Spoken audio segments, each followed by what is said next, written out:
Hey everybody, welcome to Leo's Chainsaw Parts and Repair. Looking at John's Homelite XL-101. It's been to the shop before, too many times. This is the third time I've looked at this thing. We've had a little myriad of problems, and I'm not certain exactly why this is going on here, but I'm going to show you guys something that I just uncovered. I gassed this up right out of the box, fired it up, and it ran like poop, but it did start. It just wouldn't rev, and it wouldn't stay running, and it did not pass the spark test with the 1/4 inch jump. The CJ6, it would spark that just fine, all the time. Wouldn't spark it at all. Now, I don't know that I have everything figured out here, but there are two things that are immediately concerning. What the hell happened to this wire? And what is that? I mean, it's insulation, obviously, or some sort of goo. Now, this should sit low enough. So I don't know what the heck this goo is. But I don't care to see stuff like that initially when I'm opening something up that appears to have a spark problem. Now, there's multiple pieces of insulation on this. There's the outer cloth, and then you can see that's not wire. That's the inner insulation, so I think it's okay. But it's just something that I question and go, why? Because you've got your cover that I'm not indexing properly, right there. It sits there. The cover's not melted, so I don't know what that crap was. But here's the biggest issue. Look at the misalignment on those points. I mean, it's making maybe 75% of the surface is contacting.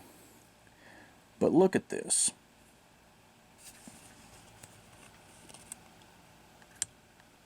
Now, flexing it like that, it's supposed to move, but look at the post.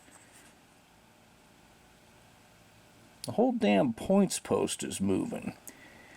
Won't hold consistent timing, consistent closing of the points contacts. You can't have it flopping around like a dead fish that way. Why is it doing that? I don't know. I'm going to have to look back in my notes and see if I previously just cleaned these points, or if this was a new set. If it was a new set, it was defective out of the box. If it wasn't a new set, well, it's worn out. So anyway, I'm thinking that was the latest fun issue with this saw, but I have to get this out and inspect it, and we'll come back and find out. Okay, she's back together, producing spark like she should. I haven't test fired it yet. We'll do that live and see what the hell happens. What I can tell you is I've never seen a set of points do this, and I hope I don't ever again. That is not correct. These are supposed to be set in here,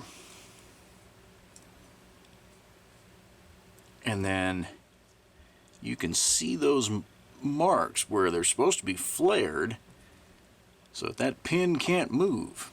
It sure as hell shouldn't come in and out like that. And you can see when it was making contact, it was way the hell off center. So it definitely wasn't producing the spark energy that it needed to. Let's see how it sounds.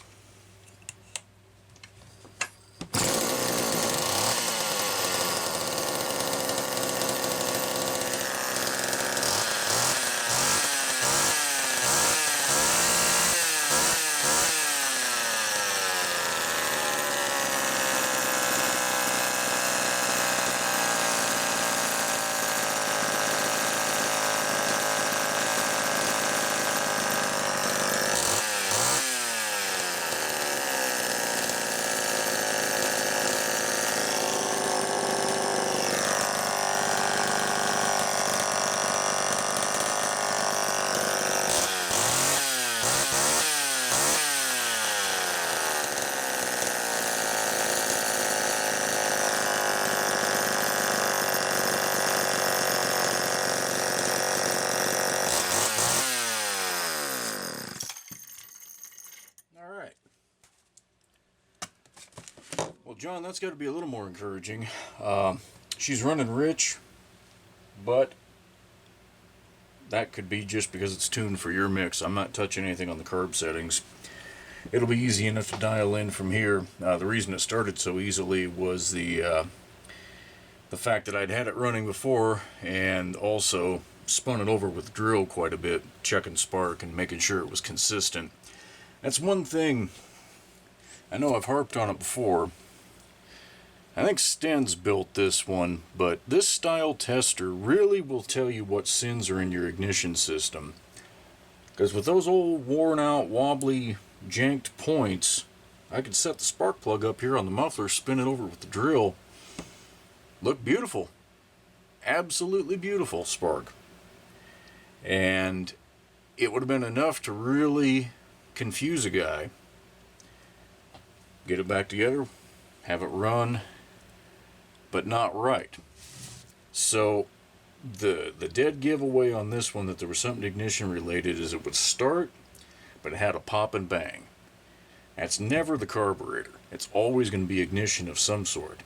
Now, I didn't expect that. I would have expected, one of those leads to have a short in it. Maybe this, on-off switch bad. That wasn't the case. Loose points. So what that was doing, just for reference, it's sitting in there. It should be stable and just open and close like that. Well, it was rocking all over the place. So the timing would have been off. The connection here, when these are closed, none of it was right. So this is what revealed that, though. It would not fire that. Wouldn't even spark at all. So that's why I really, these are invaluable. Don't fall for the LED style or neon lamp style where you just put it in line and look for the lamp to light up, because it would have lit up on this too. You got to have something that'll jump that 1/4 inch gap. That is really the only good spark tester a guy's going to have. So anyway, John, just on a pure abundance of caution, this is going to get its normal let me sit around for a couple days and restart it treatment. But yeah, I'm convinced those points were what it was. So anyhow, let's hope third try really is the charm.